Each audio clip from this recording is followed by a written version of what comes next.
Hari ini aku akan ngajarin tentang olah data.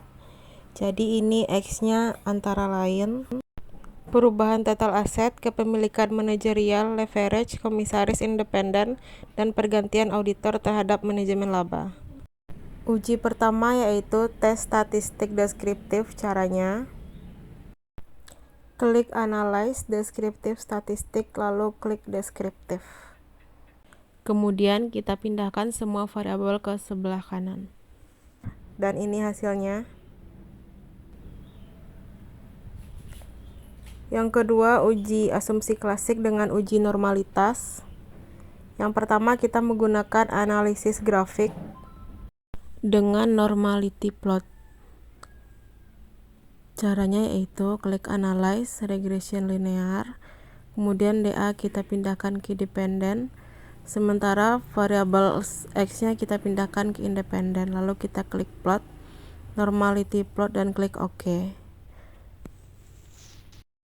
Hasilnya seperti ini. Nah, jika titik-titik itu sudah mengikuti garis dan tidak terlalu jauh dari garis, maka data terdistribusi normal. Selanjutnya kita menggunakan uji statistik Kolmogorov-Smirnov. Caranya Analyze Regression Linear, kemudian klik Save Unstandardized dan OK. Nah, ini kita membuat data residualnya. Selanjutnya kita uji normalitasnya, klik Analyze, dan parametric test legacy dialog one sample KS. Kita uji dulu masing-masing variabel. Nah, maka keluar seperti ini. Karena asymptotic to tilde-nya 0,00, berarti itu datanya tidak normal.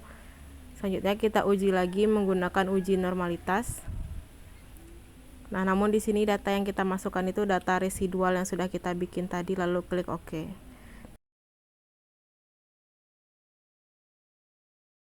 Nah, di sini datanya sudah 0,054, ini lebih besar dari 0,05. Dengan demikian data sudah normal. Selanjutnya kita masuk ke uji berikutnya, yaitu uji multikolonialitas, yaitu melihat nilai FIF dan juga nilai tolerance. Caranya, kita klik Analyze Regression Linear.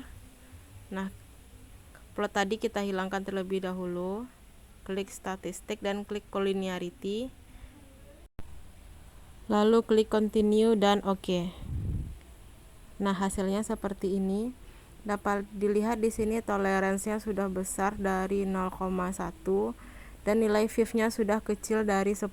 Itu artinya data kita sudah terbebas dari masalah multikolonialitas. Seperti yang terlihat pada bab 3 kita, yaitu tolerance harus besar dari 0,1 dan FIF harus kecil dari 10. Ini sudah sesuai dengan hasil olah data uji multikolonialitas kita. Selanjutnya kita masuk ke uji autokorelasi. Di sini kita menggunakan uji statistik Durbin-Watson. Caranya seperti terlihat di layar. Kita klik statistik, kita centang Durbin-Watson, dan dihapus centang collinearity. Kemudian klik continue dan OK. Nah, di sini didapatkan hasil yaitu 2,067. Nah, setelah aku lihat tabel Durbin-Watson, nilai DU-nya itu 1,8174. Nah, berarti 4 kurang DU-nya menjadi 2,1826. Nah, 2,067 itu besar dari DU atau besar dari 1,8174 dan kecil dari 4 kurang DU atau kecil dari 2,1826. Oleh karena itu, pada data ini tidak ada masalah autokorelasi. Nah, ini adalah tabel DU-nya. Selanjutnya kita masuk ke uji heteroskedastisitas. Di sini aku menggunakan scatter plot. Caranya yaitu klik Analyze Regression dan Linear. Kemudian klik plot.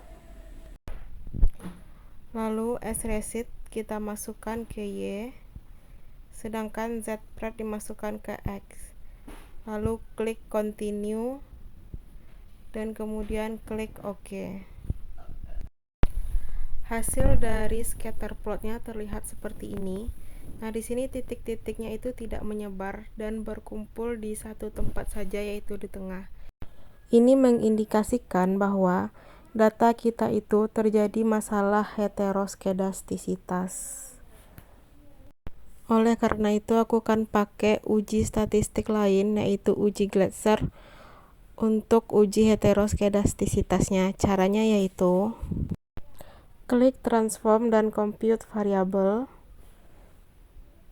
Kemudian pada target variabel isi dengan ABSUT dan numeric expression isi dengan ABS dalam kurung. Kita ambil residual kita. Lalu tutup kurung. Kemudian klik OK.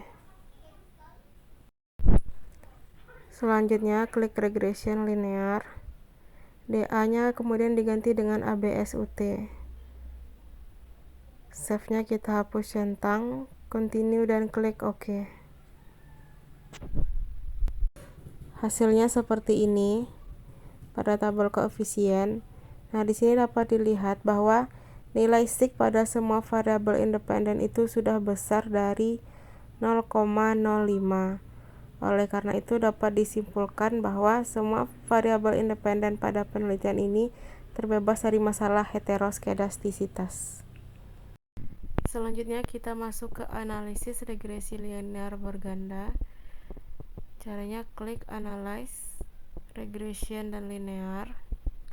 Kemudian nilai ABSUT tadi kita ganti kembali menjadi DA atau variabel Y kita.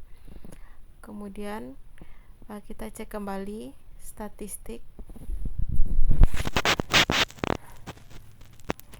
Lalu kita hapus centang Durbin Watson. Nah, di sini variabel independennya yaitu semua variabel independen yang kita gunakan. Lalu klik OK. Hasil dari analisis regresi linear berganda terdiri atas uji koefisien determinasi, uji F, dan juga uji T. Ini adalah uji koefisien determinasi atau R kuadrat, yaitu untuk melihat seberapa besar semua variabel X kita itu bisa menjelaskan Y. Di sini nilainya yaitu 0,072. Artinya semua variabel X itu mampu menjelaskan Y sebesar 7,2%. Selanjutnya yaitu uji F, yaitu untuk melihat apakah variabel X itu secara keseluruhan mempengaruhi Y. Jika nilainya di atas 0,05, maka dapat disimpulkan bahwa semua variabel X itu berpengaruh secara simultan terhadap Y. Di sini nilai sig-nya yaitu 0,002, kecil dari 0,05. Dengan demikian, semua variabel X berpengaruh secara simultan terhadap variabel Y. Kita masuk kepada ujian terakhir yaitu uji T. Ini untuk menjawab hipotesis penelitian, yaitu untuk melihat pengaruh satu per satu variabel X terhadap Y. Apabila nilai sig kecil daripada 0,05, maka X berpengaruh terhadap Y. Nah, pada penelitian ini dapat dilihat bahwa variabel X1 atau change memiliki nilai sig 0,000. Artinya ini kecil daripada 0,05. Dengan demikian, X1 atau change berpengaruh signifikan terhadap Y atau manajemen laba. Sementara pada variabel lain memiliki nilai besar daripada 0,05. Artinya, variabel tersebut tidak berpengaruh terhadap manajemen laba. Dengan demikian dapat disimpulkan bahwa hipotesis satu penelitian ini diterima, sementara hipotesis kedua hingga hipotesis keempat ditolak.